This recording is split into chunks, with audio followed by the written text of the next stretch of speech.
I'd like to know from you where you were on this day 20 years ago, and did you have any idea how much your life was about to change? Oh no, not at all. I was voting in my hometown, right to the north of Pretoria, and after that I actually went to my old office to put in some extra hours.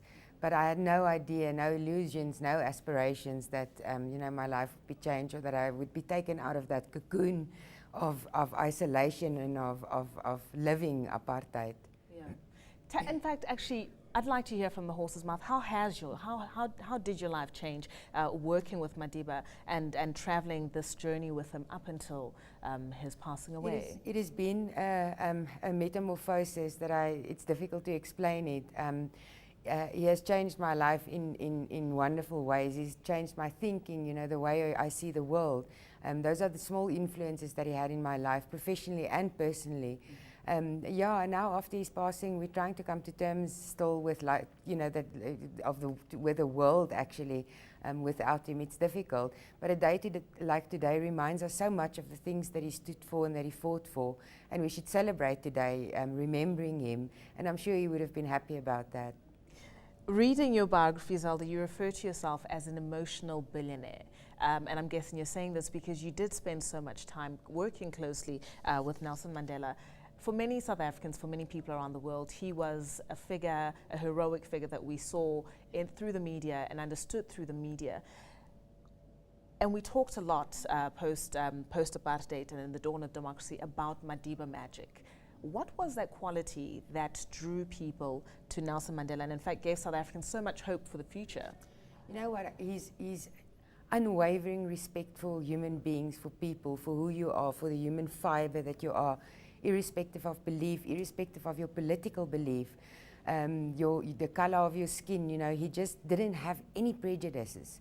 And I think that attracted people, and when he connected with people, he related to people.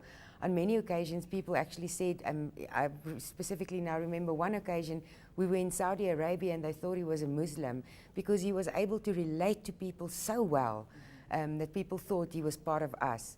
And that's a thing I think, that's not been put full value to yet. In time to come, we'll realize, the fact that he could relate so well with Afrikaners, with all people, all cultures and beliefs.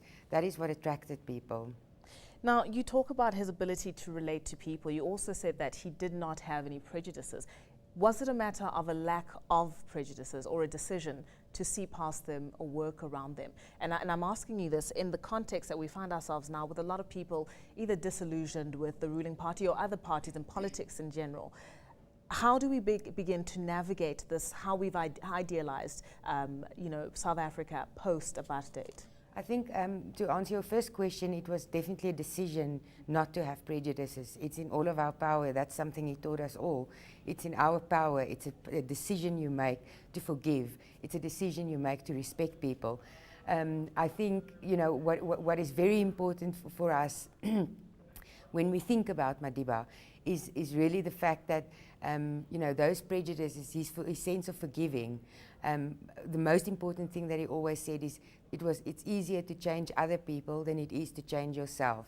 He had to change himself before he could change others, and that's something. No matter how disillusioned you may seem to be right now with a ruling party, you have to start. Excuse me. You have to start changing yourself first. Zelda, news of your writing a memoir came out recently.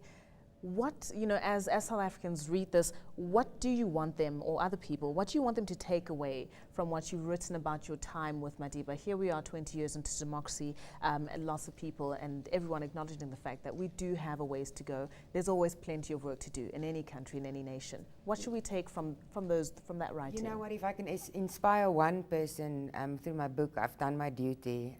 That's also something I learned from Madiba.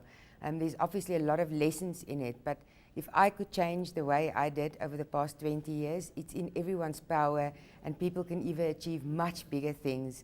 But it takes commitment, it takes tenacity and the will to make a change.